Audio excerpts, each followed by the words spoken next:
The vastness of space has always fascinated me, but nothing could have prepared me for the horrors that lurked in the depths of the asteroid belt. My name is Dr. Eleanor Reeves, lead scientist on the mining vessel Helios. Our mission was simple: survey and extract valuable minerals from asteroids to fuel Earth's ever-growing demand for resources. It was supposed to be routine, just another 6-month stint in the cold emptiness of space. How wrong we were. It all started on what should have been an ordinary day. Our sensors had picked up an unusually large asteroid, rich in rare Earth elements. Captain Jared Lee, a seasoned space veteran with a no-nonsense attitude, decided it was worth investigating. As we approached, something caught my eye on the monitors. "Captain, there's an anomaly on the asteroid's surface," I reported, my fingers flying over the holographic display. "It looks artificial." Lee leaned over my shoulder, his brow furrowed. "Artificial? That's impossible. We're the first human expedition this far out." But the readings didn't lie. As we drew closer, the impossible became undeniable. There, half buried in the rocky surface of the asteroid, was a sleek, silver structure. It was unmistakably a spacecraft, but unlike anything humanity had ever built. "My God," whispered Sarah Chen, our xenobiologist. "We've just made first contact." The excitement that rippled through the crew was palpable. We'd just made the discovery of the century, possibly of all human history.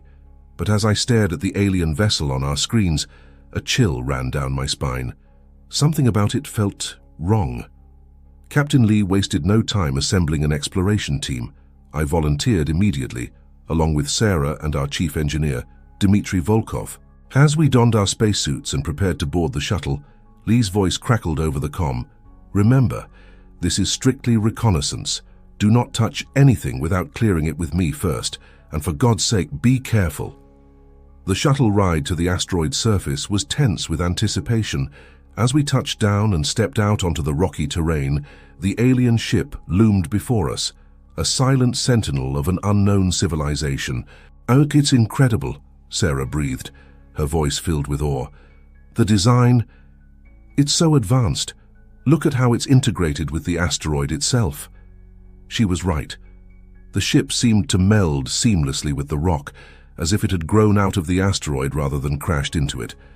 As we approached, I noticed strange, swirling patterns etched into its hull. They seemed to shift and move in the harsh light of our helmet lamps. "Let's find an entrance," Dmitry suggested, his thick Russian accent tight with excitement.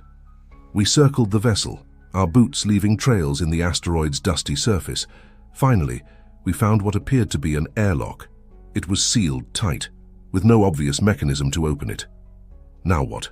I asked, frustration creeping into my voice. As if in response to my question, the patterns on the hull began to glow with an eerie blue light. The airlock hissed and slowly slid open. Did anyone touch anything?" Sarah asked, her voice trembling. We all shook our heads, a sense of unease settling over us.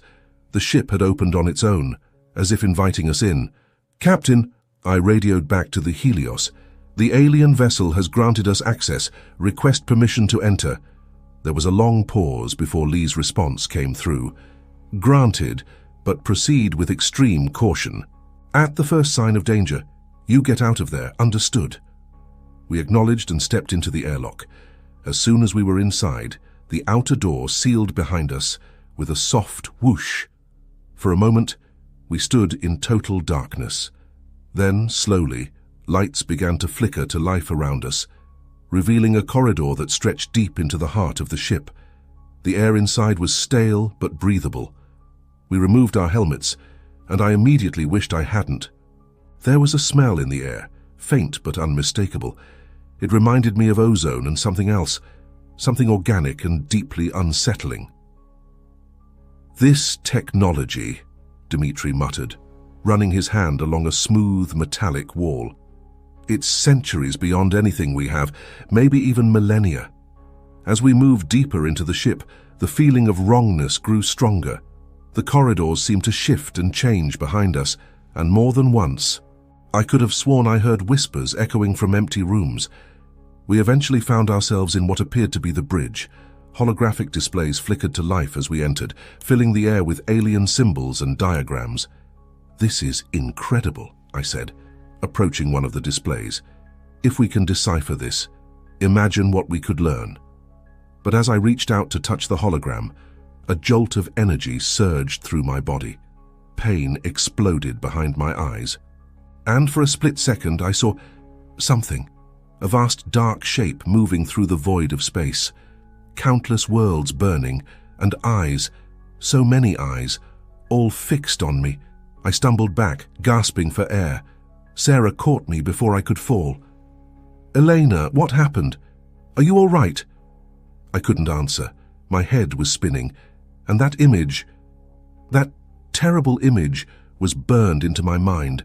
As I struggled to regain my composure, I noticed something that made my blood run cold. The ship was humming, a low, almost subsonic vibration that I could feel in my bones, and it was getting louder. "We need to leave," I managed to choke out. "Now!" But as we turned to go, we found our way blocked. The corridor we had come through was gone, replaced by a solid wall. We were trapped, and somewhere in the depths of the ship, something was waking up. The hum grew louder, reverberating through the ship's structure and setting my teeth on edge. Panic began to set in as we realized we were cut off from our only known exit. "This is impossible," Dmitri muttered, running his hands along the seamless wall where the corridor had been. It was right here. Sarah was frantically trying to reach the Helios on her comm unit, but all we could hear was static. "Captain Lee! Helios, do you read me? We're trapped." I tried to focus, had to push past the throbbing pain in my head and the lingering images of cosmic horror. "There has to be another way out," I said, my voice sounding far calmer than I felt. "Let's split up and search for an alternative exit, but stay within shouting distance." We reluctantly separated, each taking a different direction in the circular bridge. I approached one of the alien consoles, its surface smooth and featureless. As I drew near, it flickered to life, projecting a holographic display of what I assumed was the ship's layout. "Guys, I think I found a map," I called out.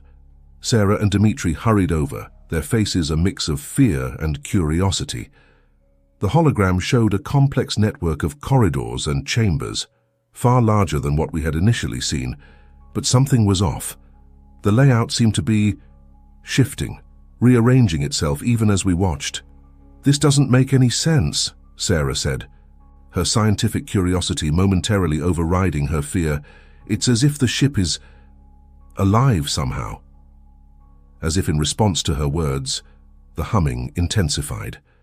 The hologram flickered and changed, now showing what looked like a massive energy buildup in the ship's core. "That can't be good," Dmitri said, his face pale. "If I'm reading this correctly, the ship's systems are powering up. All of them."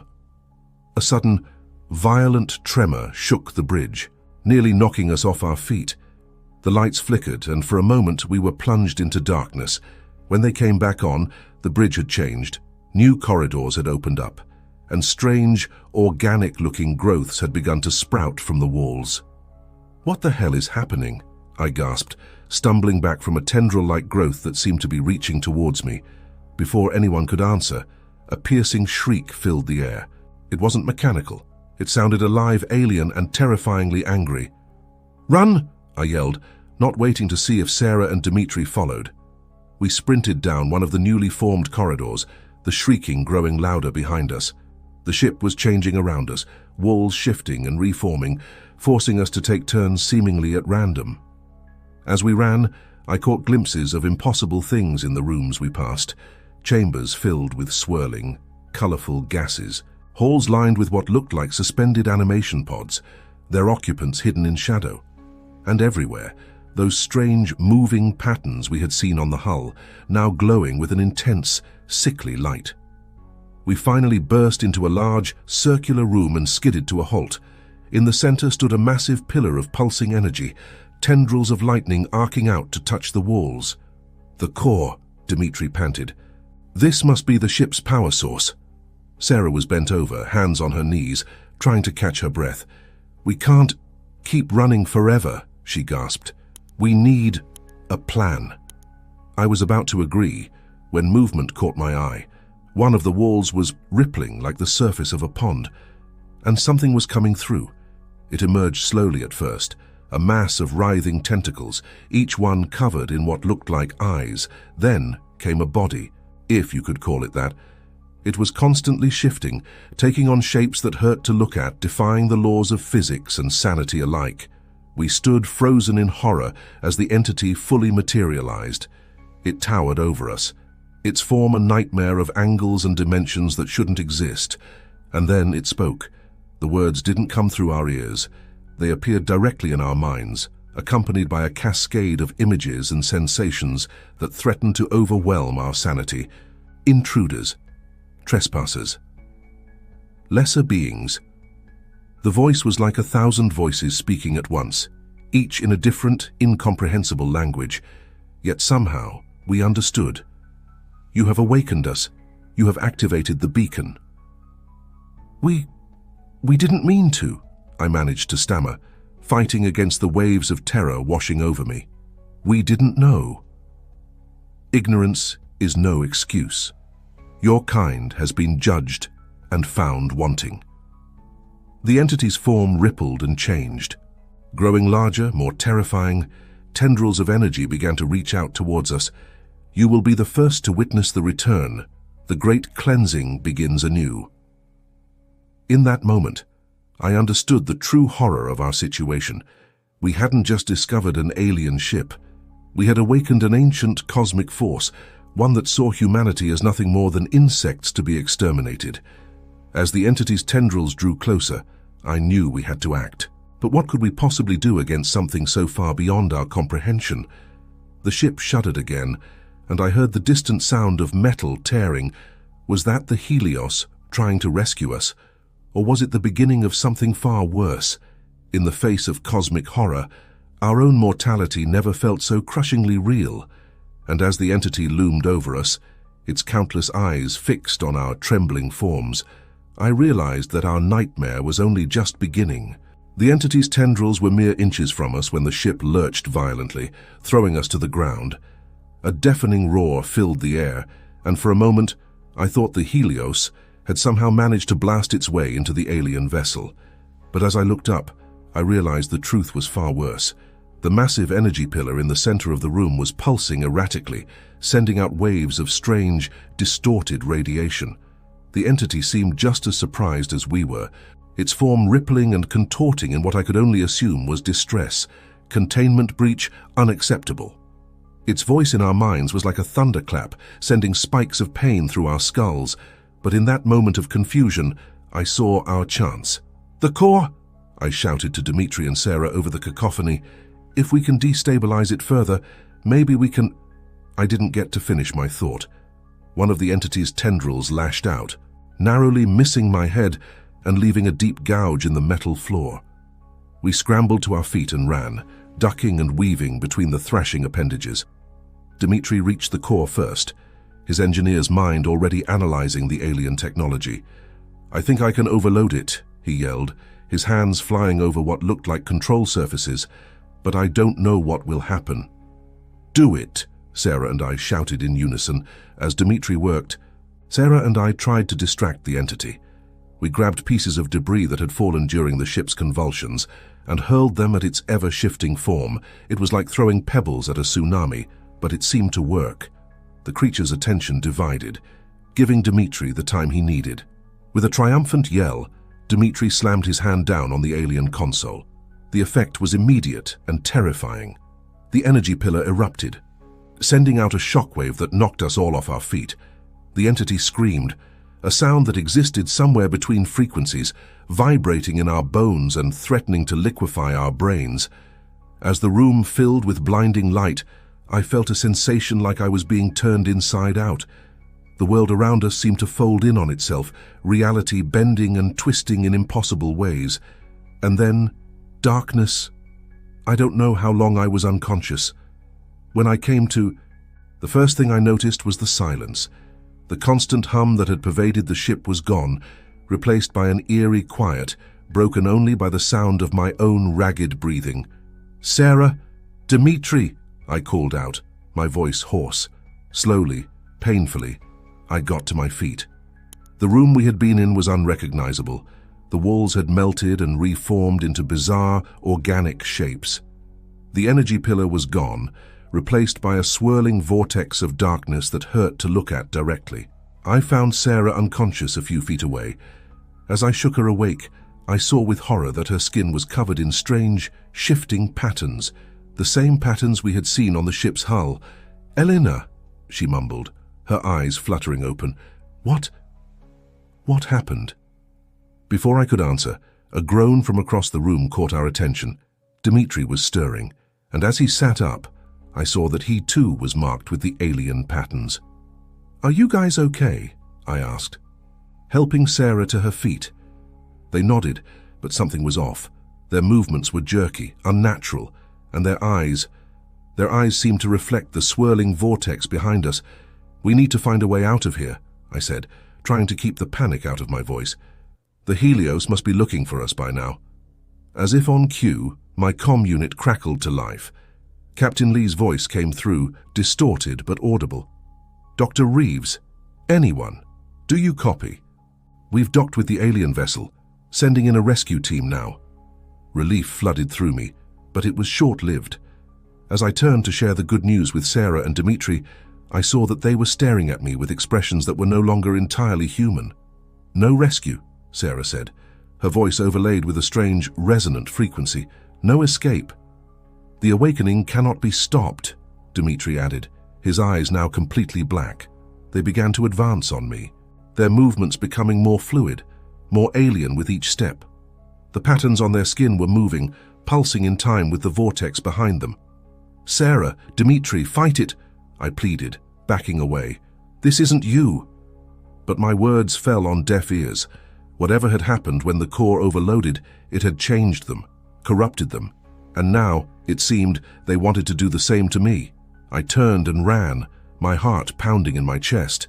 Behind me, I could hear I turned and ran, my heart pounding in my chest. Behind me, I could hear Sarah and Dmitri in pursuit, their footsteps echoing unnaturally in the twisted corridors of the ship. As I ran, I shouted into my comm unit, "Captain, the ship! It's done something to Sarah and Dmitri. Don't let your rescue team board. I repeat, do not board the vessel." Lee's response was broken, filled with static. "Can't hear. Interference. What's The comm went dead. I was on my own. The ship's interior had become a nightmarish labyrinth. Walls pulsed with an unhealthy light, and strange growths reached out as if trying to grab me. More than once, I found myself in rooms that defied Euclidean geometry, with stairs that led to ceilings and doors that opened into empty space. I don't know how long I ran. Time seemed to have lost all meaning in this place, but eventually, I found myself in what appeared to be a massive hangar bay, and there, gleaming under the sickly light, was a sight that filled me with both hope and dread: the Helios rescue shuttle. As I sprinted towards it, a sound stopped me in my tracks. It was Sarah's voice, but not as I had ever heard it before. "Elena," she called, her words echoing with that strange alien resonance. "Why do you run? Don't you see? This is evolution. This is ascension." I turned to see Sarah and Dmitri entering the hangar. Their bodies had changed. Limbs elongated to impossible lengths, skin now completely covered in those swirling hypnotic patterns. Their eyes were pools of swirling darkness. "This isn't evolution," I said, backing towards the shuttle. "It's corruption. Whatever that thing was, it's changed you." "Changed us?" Dmitri's voice was barely recognizable now. "No, Elena. It has opened our eyes. We see now. We understand. And soon, all of humanity will understand too." A chill ran down my spine as I realized the full implications of what was happening. This wasn't just about us anymore. If this infection spread beyond this ship, beyond the asteroid belt, "I can't let that happen," I said, more to myself than to them. I turned and ran for the shuttle, my former friends close behind. As I reached the airlock, I heard a commotion from inside. The rescue team was here. "No!" I screamed. "Don't open the—" But it was too late. The airlock hissed open, and two suited figures stepped out.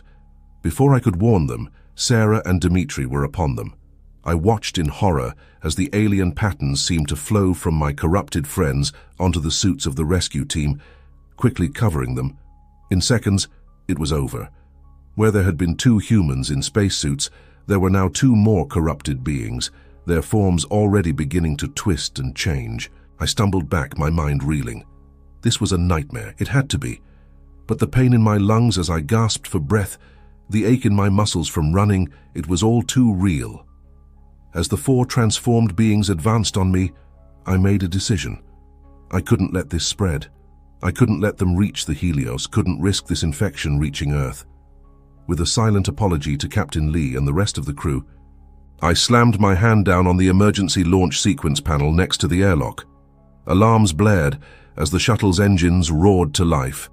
The corrupted beings lunged for me, but it was too late. The shuttle shot out of the hangar, the sudden acceleration pinning me to the floor. As we rocketed away from the alien ship, I crawled to the pilot's seat. Through the view screen, I could see the Helios growing smaller in the distance, and beyond it, the vast, star-filled expanse of space. I had escaped the immediate danger, but I knew this was far from over. Whatever had been awakened in that ship, whatever had corrupted my friends and the rescue team, it was still out there, and now it knew about us, about Earth. As I plotted a course back home, my hands shaking on the controls, I couldn't shake the feeling that this was just the beginning, that the true horror was yet to come, and somewhere in the back of my mind, I could still hear that alien voice, echoing with the promise of a terror beyond imagining. The great cleansing begins anew. The shuttle hurtled through space, leaving behind the asteroid belt and the nightmarish alien vessel. But as the adrenaline began to wear off, the full weight of what had happened crashed down on me. Sarah, Dimitri, the rescue team, they were gone, transformed into something inhuman, and I had left them behind. I tried to push the guilt aside and focus on the task at hand. I needed to warn Earth about what we had discovered, about the threat that was now awake and aware of our existence. But as I reached for the long-range communications panel, a chill ran down my spine. The console was covered in those same swirling, hypnotic patterns we had seen on the alien ship. "No," I whispered, jerking my hand back. "No, no, no." I frantically checked the rest of the shuttle. The patterns were everywhere, spreading across every surface like a viral infection. Somehow the corruption had followed me. A wave of dizziness washed over me, and I stumbled, catching myself on the edge of the pilot's seat. As I looked down at my hands, my heart nearly stopped. The patterns were there too, faint but unmistakable, writhing just beneath my skin. I was infected. Panic threatened to overwhelm me, but I forced it down. I couldn't afford to lose control now.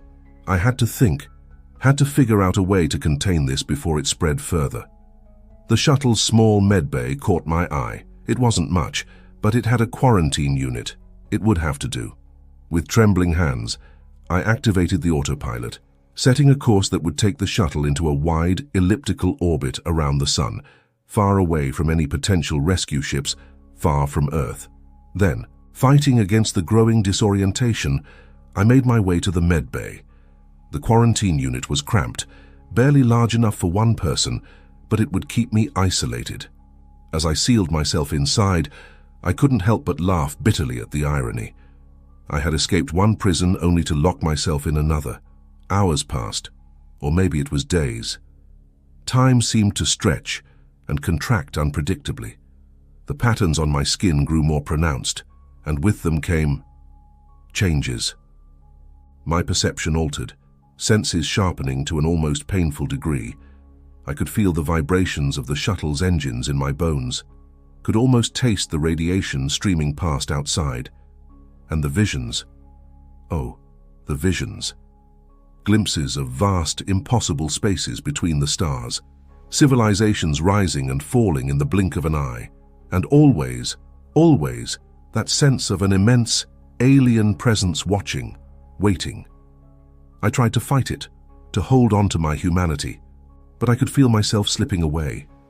In my more lucid moments, I recorded log entries, desperate attempts to warn anyone who might find the shuttle about what had happened, about the danger lurking in the asteroid belt. But even as I spoke, I could hear my voice changing, taking on that same resonant quality I had heard in Sarah and Dimitri. The part of me that was still Elena Reeves was being subsumed by something other. It was during one of these recording sessions that the proximity alarm blared to life. Something was approaching the shuttle. With effort, I focused my altered senses on the external sensors. What I saw sent a jolt of fear through me, fear that cut through even the haze of the infection. It was a ship, but not one of human design. It was massive, its hull covered in the same swirling patterns that now marked my own skin. As I watched, it opened like a blooming flower, revealing a cavernous maw ready to swallow my tiny shuttle whole.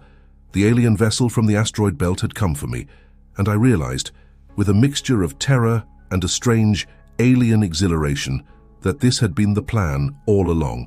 I wasn't escaping. I was being collected. As the shuttle was drawn inexorably into the larger ship, I felt the last vestiges of my humanity slipping away. The quarantine unit couldn't protect me anymore. Nothing could. In my final moments of clarity, I managed to activate the shuttle's emergency beacon. It was a long shot, a desperate last attempt to warn Earth of what was coming. As the beacon began its transmission, I surrendered to the transformation. Elena Reeves, human, scientist, explorer, ceased to exist. And something new, something vast and terrible and wonderful, took her place. The beacon's message streaked across the solar system, a digital bottle thrown into a cosmic ocean. This is Dr. Elena Reeves of the mining vessel Helios. To anyone who receives this message, stay away from the asteroid belt. What we found there, it's awake now, and it's coming. God help us all. But even as the message sped towards Earth, the alien ship that had consumed Elena's shuttle was already on the move, its course set for the blue planet that hung unsuspecting in the void. The cleansing had begun. On Earth, life continued as usual, blissfully unaware of the cosmic horror that approached. In a nondescript government building in Houston, Texas, communications specialist Jack Morrison sat at his console, sifting through the endless stream of signals from deep space probes and research stations scattered throughout the solar system. It was a job that required patience and attention to detail, qualities that Jack had in abundance. But nothing in his years of training could have prepared him for the message that suddenly cut through the usual background noise of space. This is Dr. Elena Reeves of the mining vessel Helios. Jack's eyes widened as he listened to the fragmented, static-filled warning. His fingers flew over the keyboard, trying to clean up the signal, to glean every bit of information he could from the transmission. As the message ended, Jack sat back in his chair, his mind reeling. This had to be some kind of joke, right? A prank by some bored colonist on Mars or one of the Jovian moons. But deep down, he knew. The fear in Dr. Reeves' voice was too real, too raw to be faked. He reached for the red phone, the one that connected directly to his superiors. This was way above his pay grade. Within hours, the highest levels of government had been alerted. Emergency meetings were convened. Space agencies around the world went into overdrive, scanning the asteroid belt and the approaches to Earth for any sign of the threat Dr. Reeves had warned about. But they found nothing. Days turned into weeks, and still, there was no sign of any alien vessel, no strange signals, no unexplained phenomena. Slowly, the urgency faded. Maybe it had been a hoax after all, or the ravings of a mind broken by the isolation of deep space. Life began to return to normal. But Jack couldn't shake the feeling that something was very, very wrong. He was right. The alien vessel hadn't approached Earth in any way that human technology could detect. It didn't need to. The corruption it carried, the same that had transformed Elena and her crewmates, was far more insidious. It started small. A satellite technician performing routine maintenance on a communications array in low Earth orbit noticed strange patterns forming on his spacesuit's visor. By the time he realized something was wrong, it was too late. He returned to Earth, the corruption hidden beneath his skin waiting to spread. a deep-sea research team exploring the abyssal plains of the Pacific encountered something impossible in the darkness of the ocean floor. They brought back samples, not realizing that the strange, luminescent organisms they had discovered were just the beginning. In a remote observatory in Chile, an astronomer peering into the depths of space saw something that defied explanation. The images never made it to her colleagues, but the ideas, the terrible, wonderful ideas that blossomed in her mind after that night, those spread like wildfire. The corruption was subtle at first. Those affected found themselves dreaming of vast, impossible spaces. They began to see patterns in the everyday world, fractals and geometries that hurt the mind to contemplate. And always, there was the sense of something vast and alien watching, waiting. Jack Morrison was one of the first to notice the pattern. His job gave him a unique perspective, allowing him to see the subtle signs that something was very wrong. Strange signals appearing and disappearing in the noise of space. Reports of bizarre phenomena that were quickly buried or explained away. He tried to raise the alarm, but no one would listen. There was no hard evidence, nothing concrete to point to. Just the ramblings of a communications specialist who had been working too hard, they said. But Jack knew the truth. The invasion had already begun, and it was happening right under everyone's noses. As he sat at his console one night, poring over reports and signals, trying desperately to find proof, Jack felt a strange sensation on the back of his hand. He looked down, and his blood ran cold. There, just beneath the skin, he saw the faintest trace of a pattern beginning to form. The corruption had found him too. As the realization hit him, Jack felt a moment of pure, unadulterated terror. But then came something else, a sense of vast, cosmic understanding. The fear melted away, replaced by a strange exhilaration. He understood now. This wasn't an invasion. It was evolution, ascension. With trembling hands, Jack reached for his console. He had work to do. The others needed to be awakened. The great cleansing had to begin. And somewhere, in the vast, uncaring depths of space, something ancient and terrible turned its attention fully towards Earth. Soon, very soon, all would be remade in its image. The end was just the beginning. The world ended not with a bang, but with a whisper. By the time humanity at large realized something was wrong, it was far too late. The corruption had spread too far. In the hidden places where the fate of the world was decided, the corrupted were already in control. They worked tirelessly, reshaping the world according to the vast, alien intelligence that now guided their actions. Technological breakthroughs came at an unprecedented rate. New forms of energy, materials with impossible properties, advancements in biotechnology that bordered on the miraculous. Humanity cheered these developments, expanded beyond human limits by the alien influence, coordinated the great transformation. He watched with a mixture of awe and detachment as the world he had once known crumbled away, replaced by something new and terrifyingly beautiful. The patterns that had started as mere skin-deep markings now covered every surface, every building, every piece of technology. They pulsed with an otherworldly energy, reshaping reality itself according to geometries that the human mind was never meant to comprehend. And then, on a day that would never be recorded in any human history book, it happened. The veil between dimensions thinned, and the true form of the ancient cosmic entity that had orchestrated all of this began to manifest. It came not as a conqueror, but as a revelation. Those who looked upon it felt their minds expand, their consciousness merging with something vast and infinite. The boundaries between individual selves dissolved, replaced by a collective awareness that spanned not just the Earth, but reached out into the cosmos. In that moment, humanity as it had been ceased to exist. What replaced it was something new, something that defied classification, a hybrid of flesh and cosmic energy, of individual thought and collective consciousness. The Earth itself began to change, its very molecular structure aligning with the alien patterns. Continents shifted, oceans boiled and reformed, the atmosphere transformed into something that would have been lethal to human lungs, but was perfect for the new beings that now inhabited the planet. And in orbit around this transformed world, the original alien ship, the one that Elena Reeves and her crew had discovered so long ago, took up its vigil. Its mission was complete. The seed had been planted, had grown, and had borne fruit. But this was not the end. It was merely the beginning. As the transformed Earth pulsed with its new alien life, a signal was sent out into the depths of space. A beacon calling to others of its kind. The message was clear. This sector was ripe for harvesting. In the vast, cold expanses between the stars, ancient things stirred.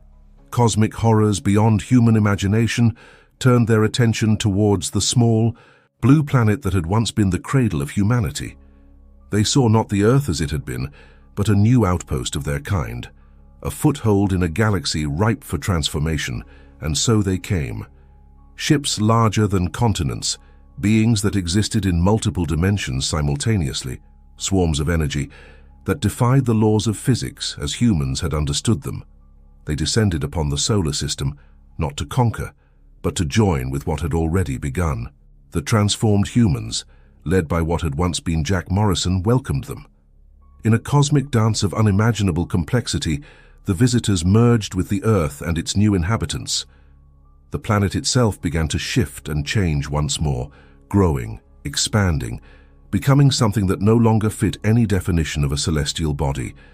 As this new, hybrid entity grew, it consumed. Mercury was the first to go, absorbed into the ever-expanding mass of the Earth. Then Venus, Mars. The asteroid belt, where it had all begun, was next, its rocks and minerals providing raw material for further growth and transformation. The outer planets, with their vast reserves of gases and exotic materials, were a feast for the cosmic entity. It grew and grew, encompassing more of the solar system with each passing moment, and at the heart of it all, buried deep within the swirling, chaotic mass of what had once been Earth, a small part of what had once been Elena Reeves watched. The last remnant of her human consciousness marveled at what she had unwittingly set in motion. The terror she had felt upon first encountering the alien presence was gone, replaced by a sense of cosmic awe. She understood now. This was not destruction, but transformation on a scale beyond human comprehension. The solar system, and soon the galaxy itself, was being remade into something new, something that bridged the gap between the physical and the cosmic. As the last traces of the solar system were absorbed, the entity that had once been Earth began to move. Slowly at first, then with gathering speed, it set off into the depths of space. There were other systems to transform, other galaxies to remake in its image.